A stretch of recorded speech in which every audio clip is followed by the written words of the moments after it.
My husband, who left us 4 years ago, came back for his dad's funeral to get his inheritance. I showed him some papers, and then he disappeared again. Greetings. I'm Olivia, and at 40 years old, I've got quite the roller coaster of a tale to share. It all revolves around my sorry excuse for an ex legally. We're still hitched, but I've mentally tagged him as my ex-husband due to his despicable actions towards me and our daughter 4 years back. Back when Kimberly was just 14, we found ourselves in dire straits, struggling to make ends meet thanks to my husband's reckless squandering of our finances. The tension simmered in our household as one salary simply couldn't support our family. Despite my efforts to shield her, Kimberly sensed the discord, growing to resent her father for his frivolous spending habits. His secrecy about his expenditures only fueled her suspicions. Then came that fateful June 16th, a cold and rainy day, when he up and left for good. We knew he wouldn't return, and with each passing year, our disdain for him deepened. Mom, I hate him, Kimberly confessed. I know, sweetheart. I do too. But we'll survive and we'll thrive, I reassured her. And that's exactly what we did. I took the plunge, leaving my job to dive into affiliate marketing and content writing. It was tough, but after a year of relentless effort, I found success. We became homeowners, and I even splurged on a luxurious car for us.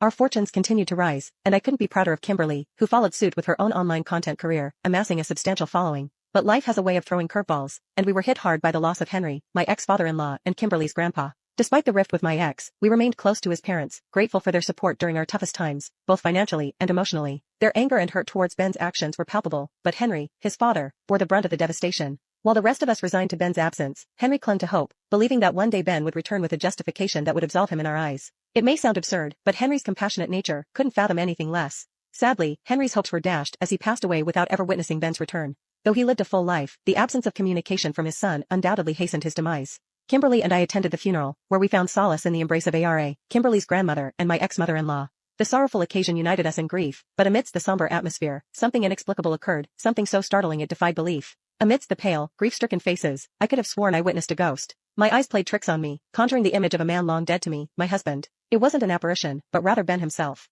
Though he bore the semblance of a ghost, his gaunt figure and drained complexion suggested he carried the weight of grief, perhaps upon hearing of his father's passing. As he approached, shock rippled through the crowd. Kimberly's screams filled the air, her pent-up rage exploding at her father's reappearance. Ara wept even harder, grappling with the unraveling of her family. But I remained frozen, caught between disbelief and the tumult of emotions coursing through me. I felt paralyzed, a torrent of emotions rendering me immobile. It's evident your presence isn't welcome. Kimberly's words cut through the tension. You don't just waltz in here like nothing happened. Leave the same way you left 4 years ago. I hate you, and I don't want you here. Oh my goodness, Ben, how could you have left all those years ago? Your father died of a broken heart, you know. Ara's plea echoed through the cemetery. Let him stay. I surprised myself with the sudden interjection, breaking the stunned silence that had enveloped us all. After what felt like an eternity, I realized that this wasn't the time or place for such a dramatic outburst of pent-up emotions. Despite my contempt for him, Ben had lost his father and deserved the chance to bid him farewell. I conveyed this sentiment to everyone present, and reluctantly, they agreed to maintain civility, at least for the sake of dear Henry, who was no longer among us. The funeral proceeded, and later at my home, Ben's presence lingered like an unwelcome specter. Nice place you got here, he remarked, attempting to break the tension. Cut the crap, Ben, I retorted sharply. You don't just waltz in here like nothing happened. If you want to stay, you have to tell us everything, absolutely everything. Because I will not let you taint this beautiful home with your negative energy, I asserted firmly. Olivia has worked too hard for this place. You owe us an explanation, starting with why you look like a zombie. Ben's expression faltered for a moment before he responded, actually, scratch that. You can start by stating your business. What exactly do you want? Because we all know you're not here because of Grandpa's funeral. Of course I'm here because of my father's funeral, Ben retorted, his tone defensive. He was my father, but I'm also here for another thing. I'm here to collect my inheritance. I had to physically restrain Kim before she launched another attack. Murmurs rippled through the crowd, heads turning towards the brewing altercation. Ara managed to calm onlookers while I guided Ben and Kim to a more secluded area of the house. Don't call me that, Kim snapped as soon as we were out of earshot. I'm not your anything. You forfeited the right to call me that the moment you decided to leave us to fend for ourselves with no explanation or anything. What sort of father does that? I tried to forgive you, but I simply can't. Look, Kim, Olivia, I'm sorry about everything. Ben's apology hung heavy in the air, but whether it was sincere or not remained to be seen.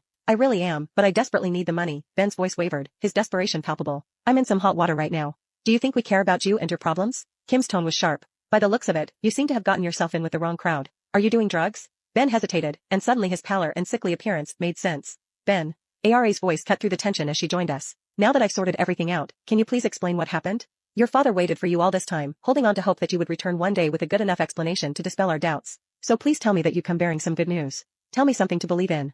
I came here to get my inheritance money, Mom, Ben confessed. He's on drugs, Grandma Kim interjected bitterly. That's why he came here, to get his inheritance money so that he can buy more drugs. No, it's not like that at all, Ben protested. You were right about me hanging with the wrong crowd. Let's just say that I was at the wrong place at the wrong time, and now I owe some people some money. How much are we talking about? Ara's voice trembled with concern. 50,000, Ben admitted reluctantly. What did you do? I couldn't hide my shock. Well, that is great, Kim's sarcasm dripped with bitterness. So you need to tell me, while Mom and I were struggling to keep warm and feed ourselves, you were messing around with shady people? Huh, well, we won't help you with that. You made your bed, and now you have to lay in it. I know you're upset, sweetie. I tried to intervene, but Kim's anger was relentless. But please, let's just. Are you trying to defend him right now? Kim's accusation hung heavy in the air. He left us, Mom.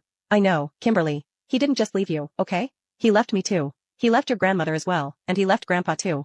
He broke all of our hearts, and we don't ever have to forgive him for doing that. But clearly he's learned his lesson, right? I mean, just look at him. It's so crazy how I was defending him so wholeheartedly back then, when in the end it was because of me that he eventually did what he did. Shortly after the funeral was finalized, Ben was staying in a motel in the area, and I mostly visited him to see if he needed anything. Kim refused the idea of even seeing his face again. We just wanted to finalize his inheritance so that he could be on his merry way. Kim and I decided that we didn't want much to do with him, but ARA, seeing as she was his mother, obviously wanted to try and rekindle something. As the weeks went by and the family lawyers did their best to authenticate Henry's will and determine inheritance values, ARA brought Ben to the house so that she could at the very least promote a civil environment amongst us all. As much as the bitterness and hatred weren't going to do us any good, it was going to take a long time for us to be anywhere near that. Kim would sometimes come just to sit and not speak, but she mostly opted out of the whole thing.